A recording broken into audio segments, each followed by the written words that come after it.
नमस्कार, first India news देख रहे हैं आप। आपके साथ में हूं दिव्या तिवारी। लगातार काम के चलते और भागदौड़ के बीच अगर आप खबरें नहीं देख पा रहे हैं तो हम आपके लिए लेकर आए हैं पूरे राजस्थान को समेटे हुए एक खास बुलेटिन।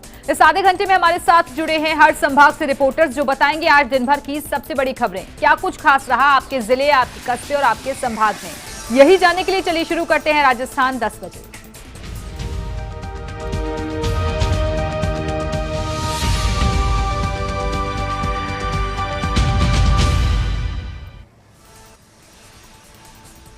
तो संभागवार खबरों का सिलसिला शुरू करने से पहले बात करते हैं प्रधानमंत्री मोदी के संबोधन की। तो आज के संबोधन में क्या कुछ खास रहा, बता रहे हैं हमारे सहयोगी योगेश शर्मा।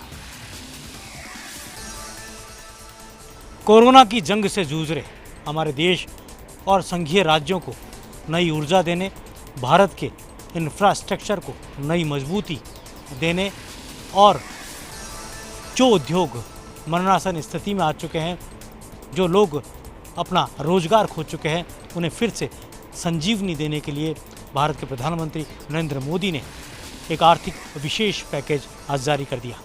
20 लाख करोड़ का ये विशेष पैकेज भारत के सकल घरेलू उत्पाद का 10% कहा जा रहा है। निश्चित तौर पर नरेंद्र मोदी के इस पैकेज के जरिए भारत की नई दिशा और दशा मिलेगी और भारत फिर से एक मजबूत राष्ट्र के तौर पर, आर्थिक संपन्न राष्ट्र के तौर पर हमें नजर आएगा। देश के प्रधानमंत्री नरेंद्र मोदी ने विभिन्न राज्यों की मांग और इसके अलावा राजस्थान के मुख्यमंत्री अशोक गहलोत ने भी पैकेज को लेकर जो मांग रखी थी, वो दिशा में आगे बढ़ते हुए देश की अर्थव्यवस्था को सुधारने के लिए बड़ा कदम उठाते हुए भारत की मजबूती के लिए 20 लाख करोड़ रुपए का विशेष आर्थिक पैकेज आज जारी कर दिया। भारत की मजबूती के 5 अहम पिलर हैं। पहला पिलर हमारी अर्थव्यवस्था है, जो इन दिनों कोरोना से मुकाबले के अंदर काफ़ी तहस नहस हो चुकी है। सेंसेक्स नीचे गिर चुका है। इसके साथ ही एमएसएमई उद्योग इकाइयों को संकट का सामना करना पड़ रहा है। रोजगार का संकट लोगों के सामने खड़ा हो चुका है। बेरोजगारी का आलम पनप चुका है। औद्योगिक इकाइयाँ मरणासन स्थिति में आ चुकी है। तो ज़रूरत है अर्थव्यवस्था को सुधारने की। देश की रीढ़ की हड्डी कहे जाने वाले किसान को मजबूती देने की। एक विशेष आर्थिक पैकेज की घोषणा कर रहा हूं। यह आर्थिक पैकेज आत्मनिर्भर भारत अभियान की अहम कड़ी के तौर पर काम करेगा। ये सपना नरेंद्र मोदी ने देखा था कि किस तरह भारत को फिर से सोने की चिड़िया बनाया जाए। कोरोना ने उनके सपने को ध्वस्त करने का काम किया, लेकिन मोदी इस कोरोना के सामने झुके नहीं हैं। ना ही राज्यों की सरकारें झुकी है, ना ही हमारे मुख्यमंत्री अशोक गहलोत झुके हैं। डटकर हमारे ब्यूरोक्रेसी, हमारे लोकतंत्रात्मक सरकारें और इसके साथ ही हमारे वो लोग जिन्होंने डटकर इसका मुकाबला किया है। और यही कारण है कि इस पैकेज के जरिए नरेंद्र मोदी ने पूरे देश को एक संकल्प दिलाया है नए भारत का। और वो भारत आत्मनिर्भर होगा, आत्मबल वाला होगा, और जिसके ज़रिए हम अपने देश में ही इकोनॉमी को नए सिरे से खड़ा करेंगे और तब हम फिर से सोने की चिड़िया बनने की ओर अग्रसर होंगे। चलिए अब रुख करते हैं जयपुर संभाग का, जहां से आज की सबसे बड़ी खबर बता रहे हैं हमारे सहयोगी नरेश शर्मा। विधायकों और सांसदों के साथ संवाद का सिलसिला मुख्यमंत्री अशोक गहलोत ने आज भी जारी रखा और जयपुर व अजमेर संभाग के जनप्रतिनिधियों के साथ लंबी चर्चा की। कोरोना संकट के बीच मुख्यमंत्री अशोक गहलोत ने बड़ी पहल करते हुए राजस्थान के विधायकों, सांसदों और मंत्रियों के साथ संवाद का सिलसिला आज भी जारी रखा। मुख्यमंत्री अशोक गहलोत ने आज जयपुर और अजमेर संभाग के विधायकों और सांसदों से चर्चा की और उनसे कोरोना संकट से किस प्रकार उबरा जाए इसके लिए राय मांगी। अधिकांश विधायकों ने सरकार द्वारा किए गए फैसलों का स्वागत किया और मुख्यमंत्री अशोक गहलोत का आभार भी जताया कि उन्होंने सभी दलों को एक मंच पर बैठाकर उनसे राय जानी है। कुछ विधायकों ने अपनी क्षेत्रीय समस्याओं से अवगत कराया। हालांकि अधिकांश विधायकों ने श्रमिकों का मामला उठाया और साथ में शराब पर टैक्स लगाने की भी मांग की। कई विधायकों ने बिजली के बिल माफ़ करने की मांग की तो कुछ ने पानी की समस्याओं को पुरजोर तरीके से उठाया। मुख्यमंत्री अशोक गहलोत ने सभी विधायकों को आश्वासन दिया कि सरकार उनके लिए, उनके क्षेत्र के लिए हर संभव मदद करेगी और उनकी राय के अनुसार ही आगे के कदम उठाएगी। मुख्यमंत्री गहलोत ने कहा कि कोरोना संकट से लड़ने के लिए सभी लोगों का एक साथ होना और उनका सहयोग जरूरी है, तभी प्रदेश इस संकट से उबर पाएगा। गलतफहमी अफवाह फैलाई गई जोधपुर में, जयपुर में, जैसे कि कांग्रेस के राज शासन है इसलिए जानबूझ करके मुसलमानों को छूट दी जा रही है। कोई छूट दे सकता है क्या? कौन मरेगा उसके अंदर ही? जो छूट पाएगा वही मरेगा। कौन छूट दे सकता है उसको? पर ये बातें हुई है, इन बातों से हटके हमें चलना पड़ेगा, तब जाके हम लोग मुकाबला कर पाएंगे। मुख्यमंत्री की इस वीडियो कॉन्फ्रेंसिंग में उप मुख्यमंत्री सचिन पायलट और भारतीय जनता पार्टी के प्रदेश अध्यक्ष सतीश पूनिया भी मौजूद रहे और उन्होंने कई अहम सुझाव दिए। मुख्यमंत्री ने सभी विधायकों को आश्वासन दिया है कि उनके राय के अनुसार प्रदेश सरकार आगे के कदम उठाएगी। अजमेर संभाग की कौन सी खबर रही आज दिन भर सुर्खियों में, ये बता रहे हमारे सहयोगी कौशल जैन। लॉकडाउन के दौरान प्रदेश की जनता की तकलीफों को दूर करने के लिए आज प्रदेश के मुख्यमंत्री अशोक गहलोत ने वीडियो कॉन्फ्रेंसिंग के जरिए अजमेर संभाग के सांसद विधायकों से की बातचीत, लिए सुझाव और कई समस्याओं के किए तुरंत समाधान। प्रदेश में जारी लॉकडाउन के तीसरे चरण की समाप्ति से पूर्व सूबे के हालातों उन पर चर्चा करने के लिए मुख्यमंत्री अशोक गहलोत ने आज अजमेर संभाग के सांसद और विधायकों से बातचीत की। वीडियो कॉन्फ्रेंसिंग के माध्यम से हुई इस बातचीत में जिले के जनप्रतिनिधियों ने मुख्यमंत्री से अपने क्षेत्रों में राहत की बात की, तो वहीं लॉकडाउन के दौरान जनता से जुड़े कई मुद्दों पर भी बातचीत की गई। अजमेर दक्षिण की विधायक अनीता बघेल, अजमेर उत्तर के विधायक वासुदेव देवनानी, पुष्कर विधायक सुरेश रावत, किशनगढ़ विधायक सुरेश टाक, ब्यावर विधायक शंकर सिंह रावत, नसीराबाद के विधायक रामस्वरूप लांबा सहित मसूदा से विधायक राकेश पारीक सहित सांसद भागीरथ चौधरी ने अपने अनुभव साझा किए।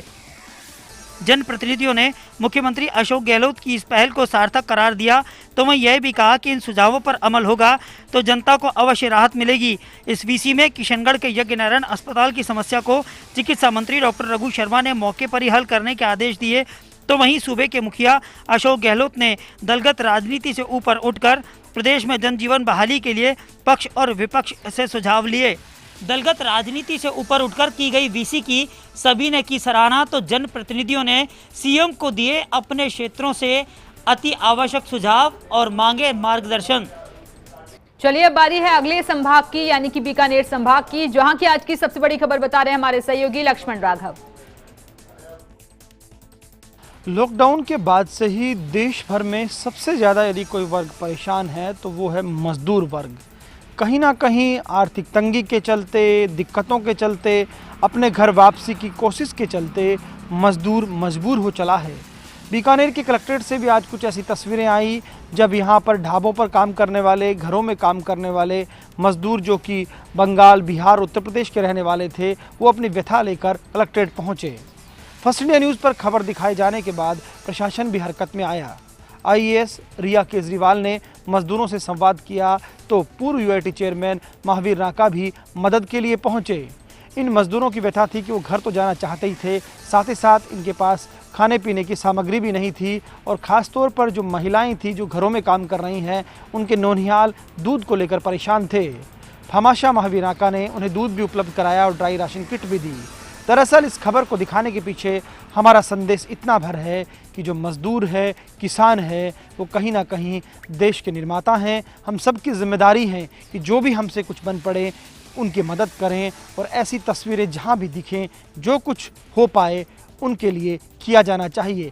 यहाँ पे इनकी समस्या बस एक मेन मुद्दा ये है कि घर जाना है। बंगाल और बिहार और यूपी के कुछ लोग हैं, उनको अभी खाने की व्यवस्था जो भी है वो करवाने की कोशिश की जा रही है। वो खाना और जो भी इनकी समस्या वो हो जाएगी। बंगाल और बिहार जिनको जाना है उनके लिए जैसे ही ट्रेन की व्यवस्था होती है वो करवा के हम इनको करवा दें। किराए वगैरह के लिए हम इसमें देख लेंगे, किराया इनसे मकान मालिक से संवाद करके किराया इनको नहीं देने देंगे। अभी ये जो न्यूज़ फर्स्ट इंडिया पे चली तब मैं यहाँ आया, और हमारे यहाँ जो मजदूरों के लिए व्यवस्थापक है रिया जी केजरीवाल और एडीएम सिटी सुनीता चौधरी जी से बात हुई, तब उनकी वार्तालाप करवा के भाई जब भी ट्रेनें शुरू होगी तो आपको गांव भेजा जाएगा और उनको जो भी राशन किट की आवश्यकता थी वो उपलब्ध कराएगी। निश्चित तौर पर ये तस्वीरें सरकारों की मेहनत पर भी सवाल खड़े करती हैं कि आखिर इतने दिनों के बाद भी हम क्यों नहीं मजदूरों की वो मदद कर पाए जिसकी उनको दरकार थी। और कोटा संभाग की बड़ी खबर अब बता रहे हैं हमारे सहयोगी भंवर एस चारण। और कोटा से आज खबर फर्स्ट इंडिया के खबर के असर की। मामला लॉकडाउन के बाद से कोटा में फंसे यूपी के गोरखपुर के एक मजदूर विश्वनाथ का है।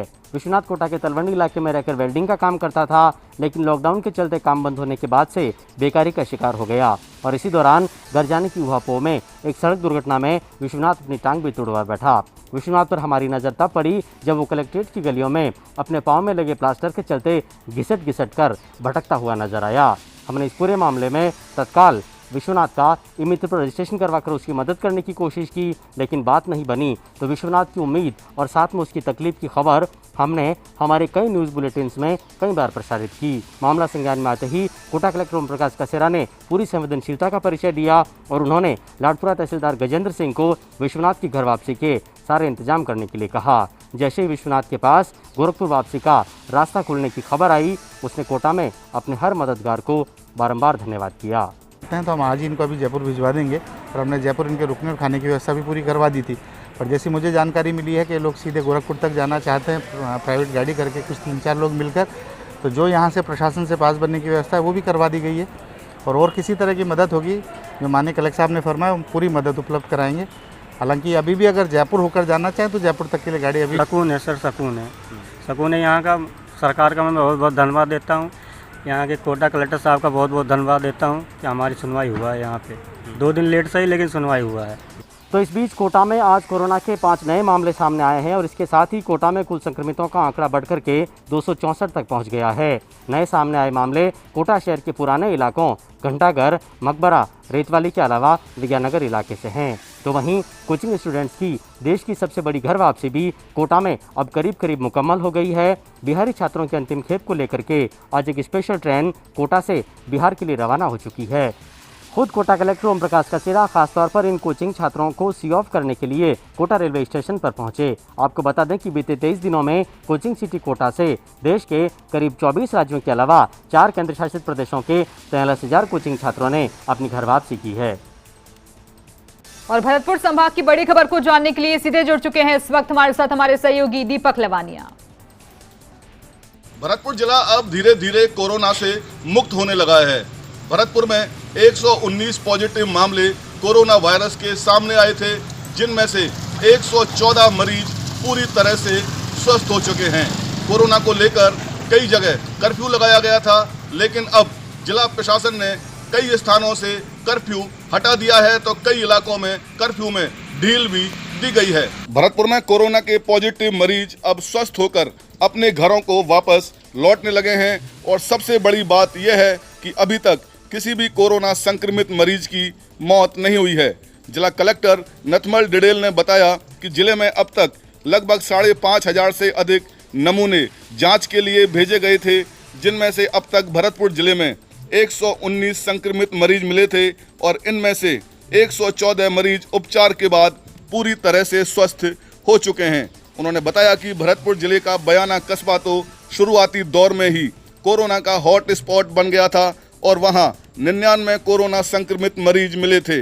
उन्होंने बताया कि चिकित्सा कर्मियों, प्रशासनिक अधिकारियों व कर्मचारियों एवं अन्य सभी कोरोना योद्धाओं की मेहनत का ही फल है कि बयाना के 99 पॉजिटिव मरीजों में से 98 मरीज पूरी तरह से स्वस्थ होकर अपने घरों को पहुंच गए हैं।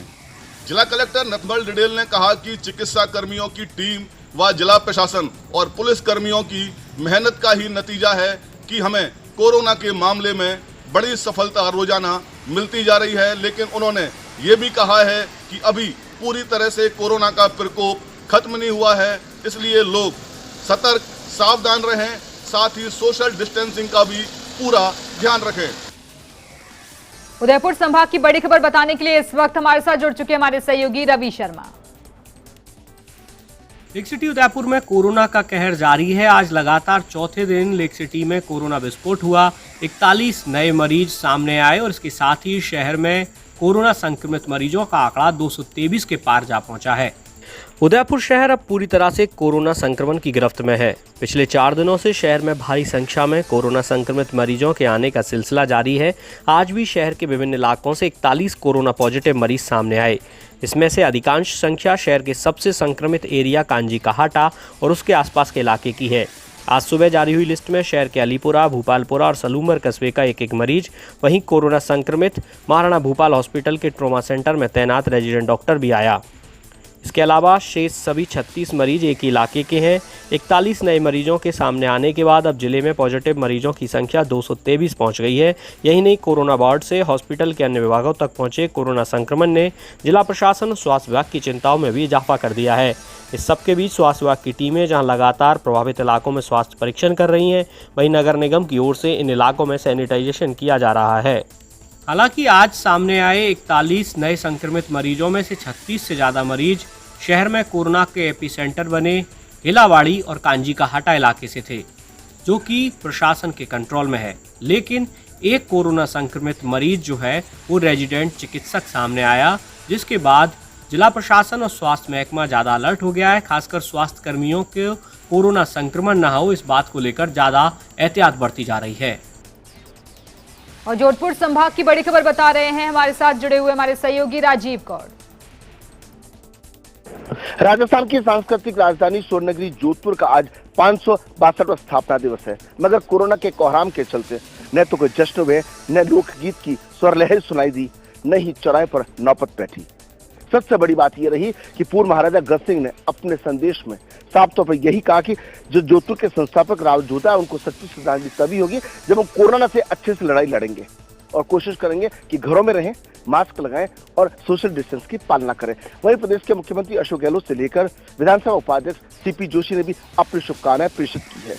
आज पहला दिन रहा स्थापना दिवस के बाद से लेकर अब तक कि किले में कोई प्रकार का आयोजन नहीं हुआ। जोधपुर शहर में सरकार या प्रशासन की ओर से कोई आयोजन नहीं हो सका। सोशल मीडिया पर जोधपुर की स्थापना को लेकर कई तरह की बातें कही गई, कई तरह के संदेश दिए गए, लेकिन कुल मिलाकर के लोगों ने इस बात का संकल्प लिया कि अगले साल हम 563वां स्थापना दिवस धूम और धाम से मनाएंगे, मगर इसके लिए अभी संघर्ष करने की जरूरत है, क्योंकि कोरोना जैसी जो महामारी है उसकी वजह से इस बार स्थापना दिवस नहीं मनाया जा सका। मगर लोगों ने जोधपुर को उस लिहाज से भी याद किया कि यहाँ का मेहरानगढ़ किला या उम्मेदुन पैलेस के अलावा यहाँ के जो उद्योग धंधे विकसित हो चुके हैं, आधुनिक जोधपुर आज पूरी दुनिया में अपनी अनूठी पहचान बना चुका है। और इसलिए जोधपुर के स्थापना दिवस पर जिस तरीके से के एस जसो ने भी किले को एक दृढ़ संकल्प का प्रतीक बताते हुए कहा कि कोरोना से लड़ने के लिए भी हम सभी को दृढ़ संकल्प रहना चाहिए।